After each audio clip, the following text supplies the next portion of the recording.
Well, traveling salesman, movie usher, milkman. Once upon a time, these jobs and others like them were a common way for Canadians to make a living, but now they're jobs that may soon be lost to history. And that's why Halifax-based author John Demont decided to hit the road to interview some of the real people behind the job titles before it's all too late. And they're here in this wonderful book, A Good Day's Work in Pursuit of a Disappearing Canada. Welcome. And it turns out that well, my parents lived right around the corner from you. So we go way back in a manner of speaking. Where did you get the idea for this initially? Well, I think it's sort of everybody's story in a certain way, right? I mean, my family were all coal miners and steel workers back to the 1700s. That work's gone.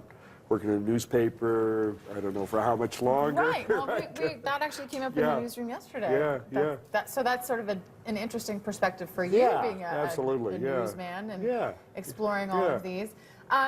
What would you say is your take? Is it nostalgia? Does it make you sad that these things are lost? Well, it does. I mean, I'm hopeful for the future in that I think some of the same instincts that kind of kept these jobs alive, the sort of, that desire to do something well for its own sake, I mean, that exists in different forms now, and that kind of, all commerce used to be, all work used to be personal. We would shake hands and look each other in the eye, and I think that's disappearing, but people want to do that. So I think there is this desire, particularly among younger people. I mean, you go to these farmers markets and the artisanal cheesemakers and stuff, they're all guys with pork pie hats and soul patches. So I think so that's kind of, the younger people, that resonates with younger people, which is good. Yeah. Well, you took this exploration all across Canada, but let's start closer to home for you. Which jobs were you seeing evaporate close to where you live? Well, I have a milkman.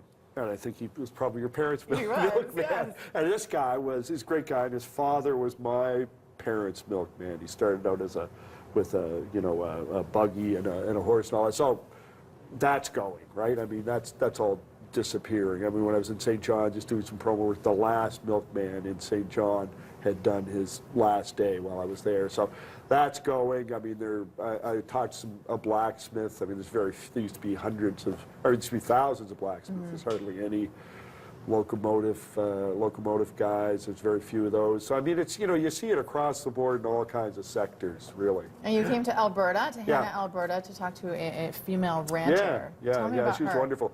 Mars Vino, it's a wonderful woman, and that was probably the chapter, the job that resonated the most with me, just because it's so different from my life down in Halifax, where everything's close in, and you never see these big wide open spaces.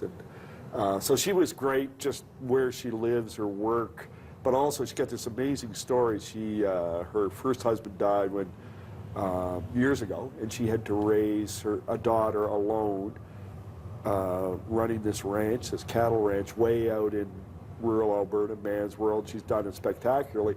It also goes full circle as her grandmother in the midst of the Great Depression, in the midst of the Prairie Dust Bowl. Her husband died, and she had to raise 7 children by herself in the Depression, in the midst of the Great, the Dust Bowl. So there's they're resilient people.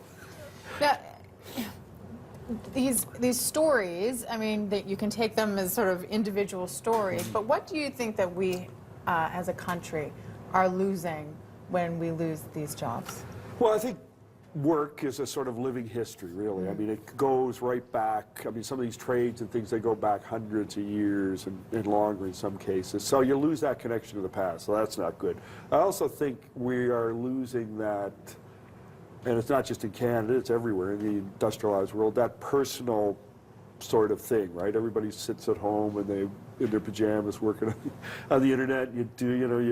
You buy stuff online and stuff like that. So we're moving away from that, and I guess that's sort of inevitable. But I think that's lamentable. I mean, I hope that we can hold on to some of that. Well, I'm glad that we at least got to sit across from one another and talk about this wonderful book, A Good Day's Work in Pursuit of a Disappearing Canada. It is available now. Nice to meet you, neighbor. John Demont. Safe travels to you. Thanks.